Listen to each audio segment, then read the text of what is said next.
First player through to the last 16 here at the World Championship. Must be a great feeling. Oh, I'm very honoured. Like you say, I'm the first player through, and for me, my personal feeling, it wasn't easy, but I've done it. I've done the job, and that's the main thing. He's a dangerous opponent, Krzysztof, and it was an edgy first set, but after that you seem to then find your stride and dominate the game.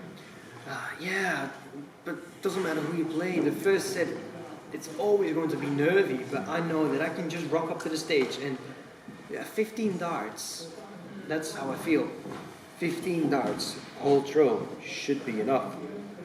I think in the game, especially the first set, that's not what was happening. I think I finished a few legs in 6 throws, but you know what, when you get this chance, this opportunity, you've got to take it, and I've done it. So 1-0 up, and there was a whole lot of nerves in there, and then I came back and I was more like myself. I can get a finish after 12 darts every leg, but how well am I feeling? How well am I coping with the nerves? That's the main thing. You're a 2-time finalist here, you've got a good record at Ali Pali. That must give you a lot of confidence as well coming into these sort of matches. I've got twice a quarter-final here at the World Championship, so you do know that you can go deep in tournaments like this, but I take it step by step. I've always done it. Now the good thing is, I know from the past of my games that I can win tournaments where best of the best are competing. And you know what, this feeling is what I've got to work on, that's what I've got to believe in. But I've got another day on the practice board, and I will use that very wisely. You'll find out your last 16 opponent tonight. It's either going to be your former housemate Peter Wright or your World Cup teammate Kim Huybrechts. Any preference there on your opponent? No preference. The only preference I have is that I wanted to sit there and watch the game, knowing that I'll be waiting for one of them. And I've managed to do that. So that's the only thing I wanted to have, and I achieved it. Okay, thanks, David. Thank you. Dimitri, congratulations. It looked in spells up there as if you were fighting with yourself at times. Is that how it was? That's exactly how it was, sir. Yeah, thank you. Yeah, you saw that right. Yeah. What was going through your mind at those moments? Yeah, just don't let him come in the game. Don't give him chances or opportunities that he shouldn't be in, and that's only going to happen because of my own thinking. And I've done the right things, and I am really relieved, and I'm happy that I'm through. That's the main thing now, and that's how I feel. Saw on the walk on as well a whole little cluster of Belgian fans there. How did that make you feel? I've saw a lot of guys that are from Belgium, and they're there, they're supporting me, and it's amazing, and I love it. And I really want to say a massive thank you to everybody that literally came from Belgium, even from Holland, like very close friends of mine. One of my best mates drove this morning at 2:15 in his car together with his dad all the way up here just to see me play. And you know, those things are amazing, and I want to do extra well just for them. And besides that, I've got my manager and my family here, and also a few of my sponsors. I've got a great team behind me, and you know what, that gives me also an extra confidence and motivation boost to do well, to make everybody happy, especially me. Talking on that team, are you going to need every one of them if you're to win this? It sounds very selfish now, but it shouldn't matter whoever's sitting down there. It's always going to be important about how I feel when I'm on that stage, because I'm the only one that can throw the darts. If I am feeling comfortable in any situation, that also means in any situation I can do the best business that I know I can. And I've practiced and I've put so many hours in to do.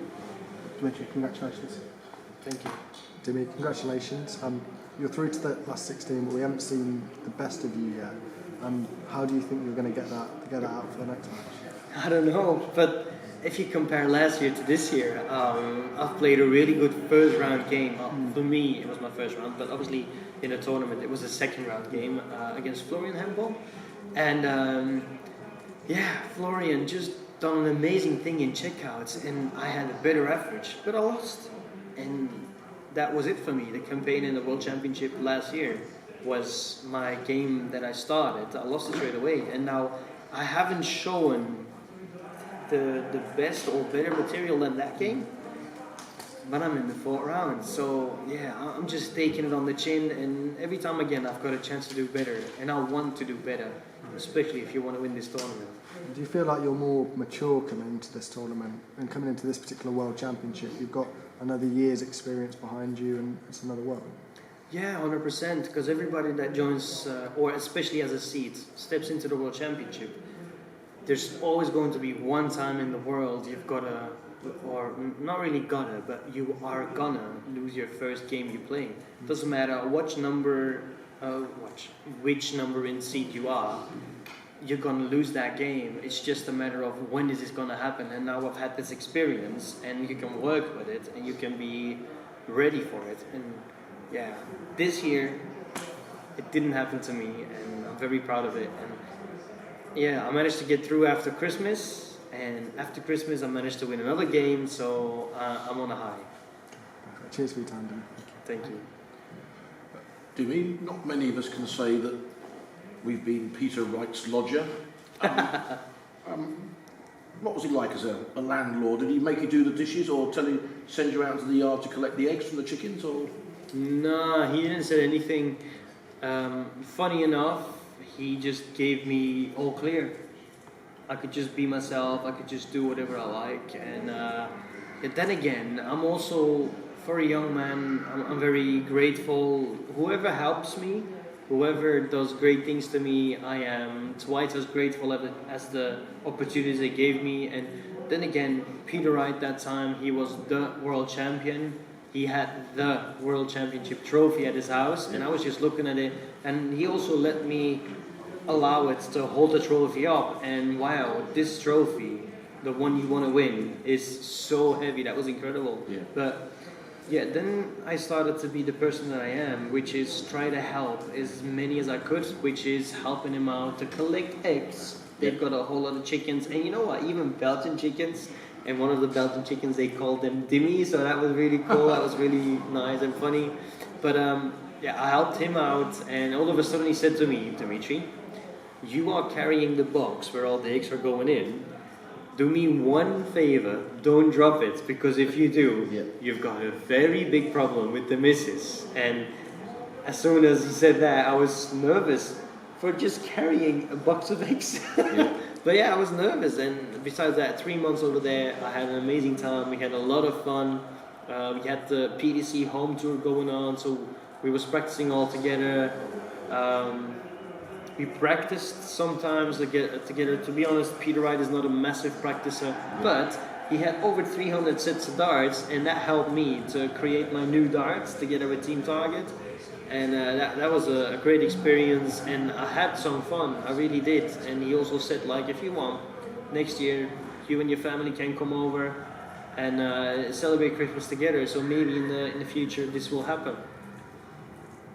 I remember talking to you a couple of years ago, maybe 2 or 3 years ago, about how your dad had his darts career taken away from him, didn't he, by a car crash? Is that right? I think it wasn't. Yeah, there was something that happened, but that's only because of self-defense. My dad was going home from, we call it league. I think it's the same in English. You call it a league on Friday night. And we've got some shops, like I think you've got a fish and chip shop that sometimes open until after 12. And in Belgium we've got something similar, but it's not only fish, it's different types of meat, and it's really good. I love it. If I'm in Belgium, that's going to be always the first thing I'll do as soon as I get back from England. Always have a stop over there. But what happened, my dad went over there, had to stop. He ordered some food, brought it at home, but there was a driver in front of him who was very drunk, and he was like always going left, going right, going left. So basically, when you're in the car and you see this thing in front of you, you know exactly that there is a risk in front of you for your life. So it happened again, and my dad made the choice to pass him to the left, as in Belgium, that's what you're going to do. He drove back to his house, and apparently this same driver followed him all the way back to home. And yeah, unfortunately this fella that was driving this car was very violent and attacked my dad, and he had to defend himself. And unfortunately, while he was defending himself in front of our own home, he hurt himself. And exactly the hand that he was also right-handed, so exactly the right hand, he hurted himself, and that took a whole lot of dreams away the same night. And now he's amazingly proud about me that I'm continuing his dreams. You're heading in the right direction. How much better do you think you need to be a serious contender here? You're into the last 16. I know, but I haven't shown my best yet, as I've been said about the other interviewers, and as I also know, I haven't shown my best yet, so that means I've got plenty of levels, in myself that I can reach. I just haven't done it yet, and I really want to. When it comes to the World Championship or any other major tournament in the PDC, the whole year through, I just want to be coming out as the winner, because I've got dreams and I want to make everybody around me that works so hard very proud. It says on your back you've got dreams, doesn't it? That's what it's all about. The dream maker, yeah, that's exactly what I want to do, and especially I want to be the dream maker every time again.